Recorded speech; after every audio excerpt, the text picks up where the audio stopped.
බුදුරජාණන් වහන්සේ පිරිනිවන් පාල අවුරුදු 2562ක් තමයි ගිය වෙසක් පුන් පොහෝ දවසේ අපි සමරන්නට යෙදුනේ. බුදුරජාණන් වහන්සේගේ පිරිනිවන් පෑමෙන් පසුව තමයි බුද්ධ වර්ෂය ආරම්භ වෙන්නේ. පිරිනිවන් පාල අවුරුදු 2562ක් වෙනවා. අද මේ වෙනකොට ඒ උතුම් ධාතුන් වහන්සේලාගෙන් එක ද්‍රෝණයක්ම ලෝකෙ වැඩිපුරම අනෙක් ධාතුන් වහන්සේලා පළවෙනි ධර්ම සංගායනාවෙන් පසුව මහා කාශ්‍යප මහරහතන් වහන්සේගේ උපදේශ පරිදි අජාසත් රජුරෝ මැදිහත් වෙලා අර ද්‍රෝණ 8ක් බෙදලා දීපු ධාතුන් වහන්සේලාගේ රාමගාම නගරේ කෝලිය රජදරුවන්ට දීපු ධාතු ද්‍රෝණේ ඇරෙන්න අනෙක් ධාතුන් වහන්සේලා ද්‍රෝණ 7ම එකතු කරලා පොළොව ඇතුලේ ධාතු නිධානයක් කරා. ඒක ධර්මයේ හඳුන්වන්නේ වාල සංඝටකය කියලා. වාල සංඝටක චේතිය. අනාගතයේ අන්‍ය තීර්ථක රජවරුන්ගෙන් හානි වෙලා ඒ ධාතු තැන්පත් චෛත්‍ය විනාශ කරලා ධාතුන් වහන්සේලාට උපද්‍රවයක් වන බව උන්වහන්සේ දිවසින් දකිනවා. මේ පොළොව ඇතුලේ ධාතු නිධානය කරද්දී ධාතුන් වහන්සේලා ද්‍රෝණ 8න් ද්‍රෝණ 7ක් තමයි ආරක්ෂා කරන්නේ. එතනදී අජාසත් රජුරෝ මහා කාශ්‍යප මහරහතන් වහන්සේගෙන් විමසනවා, ස්වාමීනි බුදුරජාණන් වහන්සේගේ ධාතුන් වහන්සේලා ද්‍රෝණ 8ක්නේ. කෝ රාමගාම නගරේ කෝලිය රජදරුවන්ට දීපු ධාතු ද්‍රෝණේ ඇයි අපි ඒ ධාතුන් වහන්සේලා ආරක්ෂා නොකරන්නේ? එතකොට මහා කාශ්‍යප මහරහතන් වහන්සේ රජුරවන්ට කියනවා, රජතුමනි ඒ ධාතු ද්‍රෝණය අපි අමුතුවෙන් ආරක්ෂා කරන්න වෙහෙසිය යුතු නෑ. බුද්ධ අධිෂ්ඨානයක් පවතිනවා.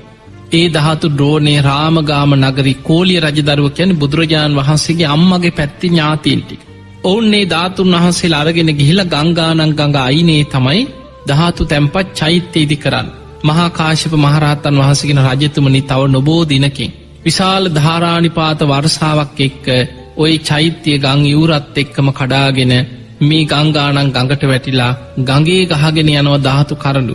මහා සාගරයට යනවා.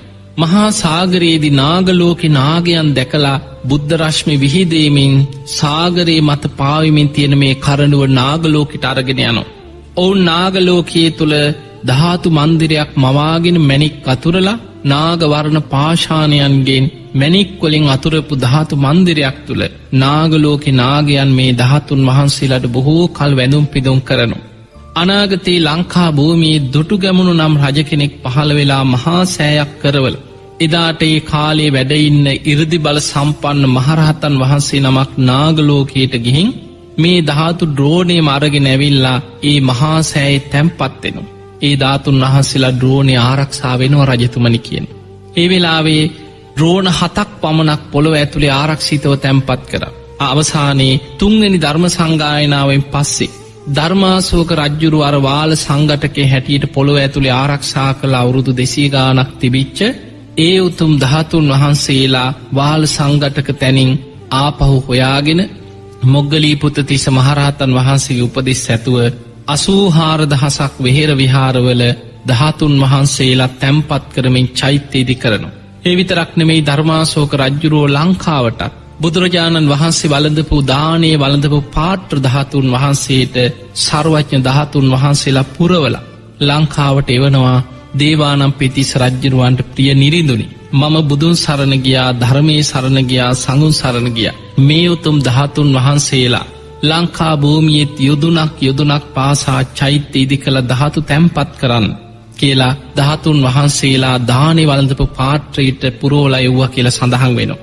පින්තුනි, බුදුරජාණන් වහන්සේගේ අද වෙනකොට උන්වහන්සේ පිරිනිවන් පාල අවුරුදු 2562ක් වෙනකොට මේ යුගයේ තුල ශ්‍රී ශරීරයේ බුද්ධ අධිෂ්ඨානයෙන් ඉතිරි වෙච්ච උතුම් ධාතුන් වහන්සේලා අතරින් දෙව්ලොව සිළුමිණි සෑය තියෙනවා. බඹලව තියෙනවා සලුමිණි මහා සෑය. ලංකා භූමියේ විතරක් නෙමෙයි, ලෝකේ බොහෝ තැන්වල චෛත්‍ය ඉදි කරගෙන බෞද්ධ රටවල බෞද්ධයන් ලෝකේ පුරා ධාතුන් වහන්සේලා පුංචි අබෑටයක ප්‍රමාණය හෝ ධාතුන් වහන්සේ නමක් මොන ක්‍රමෙන් හරි කොහේ හරි චෛත්‍යකින් හරි වඩම්මගෙන ඒ ධාතු තැන්පත් කළ අඩුම ගානේ බුදුරජාණන් වහන්සේගේ පාරිභෝගික ධාතුන් වහන්සේ නම. එහෙම නැත්නම් උද්දේශික උන්වහන්සේ වෙනුවෙන් නිර්මාණය කරපු බුද්ධ ප්‍රතිමා හරි තැන්පත් කරමින් චෛත්‍ය ඉදි කරනවා. පින්තුනි, අද මේ වෙනකොට මේ තුන් ලෝකෙම දෙව්ලෝ වේවා, බඹලෝ වේවා, මනුලෝ වේවා වැඩිපුරම සර්වඥ ධාතුන් වහන්සේලා එකට එකතු වෙච්ච එක තැනක තියෙන චෛත්‍යයක් පවතීද? ඒ තමයි ලංකා භූමියේ ස්වර්ණමාලී චෛත්‍ය රාජානන් වහන්සේ රුවන්වැලි මහා සෑය. රුවන්වැලි මහා සෑය තැන්පත් වෙලා තියෙන්නේ බුදුරජාණන් වහන්සේගේ අම්මගේ පැත්ති ඥාතීන්ට කෝලිය රජදරුවන්ට රාමගාම නගරේ කෝලිය රජදරුවන්ට ලබාදීපු ඒ උතුම් ධාතුන් වහන්සේලා ද්‍රෝණයම තැන්පත් වෙලා තියෙන්නේ රුවන්වැලි මහා සෑයි. ඒ විතරක් නෙමේ රුවන්වැලි මහා සෑයි ධාතුන් වහන්සේලා තැන්පත් වෙද්දී දුටුගැමුණු රජතුමාගේ හිසින් අහසට පැන නැගලා කරඬුව මේ මහා සෑ මළුවට ඉහළ අහසේ බුදුරුව මවාගෙන බුදු කෙනෙකුට පමණක් කළ හැකි අසිරිමත්ම ප්‍රාතිහාරයේ යමා මහ පෙළහර පෑමක් සිදු වුණා කියන. ඔබ දන්නවා බුදු කෙනෙකුට පමණයි යමා මහ පෙළහර පාන්න පුළුවන්කම තියෙන. බුදු සිරුරෙන් ගිනිදැල් විහිදුමින් ජල දහරාවන් විහිදෝමින් බුදුරජාණන් වහන්සේගේ බුදු රුව මවාගෙන ධාතුන් වහන්සේලා අහස යමා මහ පෙළහර පෑව. එතකොට අපිට පේනවා මුගලන් හාමුදුරුවන්ටවත් යමා මහ පෙළහර පාන්න බෑ. හැබැයි ධාතුන් වහන්සේලාට බුද්ධ අධිෂ්ඨානයෙන් බුදුරජාණන් වහන්සේට පමණක් කළ හැකි යමා මහ පෙළහර පාන්න පුළුවන් වුණා. එහෙමනම් අපිට පේනවා බුදුරජාණන් වහන්සේගේ ධාතුන් වහන්සේලා තුළ මොනතරම් බුද්ධ ශක්තියක් බුද්ධ අධිෂ්ඨානයක් පවතිනවද.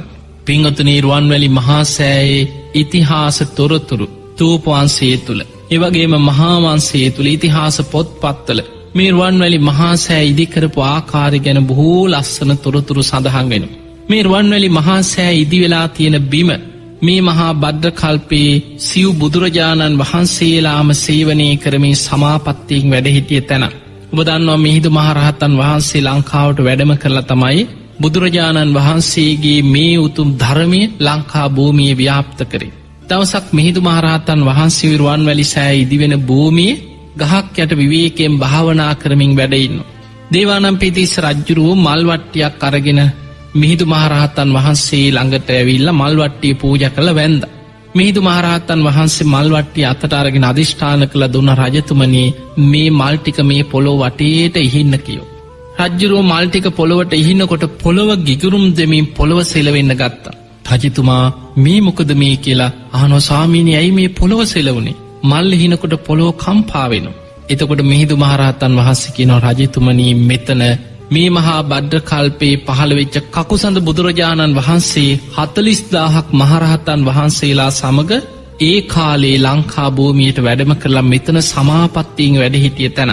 මේ මහා බද්ද කල්පේ දෙවනුව පහළ වෙච්ච කෝණාගමන බුදුරජාණන් වහන්සේ 30000ක් මහරහතන් වහන්සේලා සමග මෙතන සමාපත්තියෙන් වැඩ ඉඳලා තියෙන.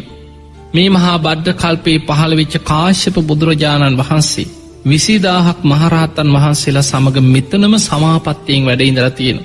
රජතුමනි අපේ ගෞතම බුදුරජාණන් වහන්සේ කැලණියට වැඩම කරපු ගමනේ 500ක් මහරහතන් වහන්සේලා සමග මෙතනම සමාපත්තියෙන් වැඩ හිටියා.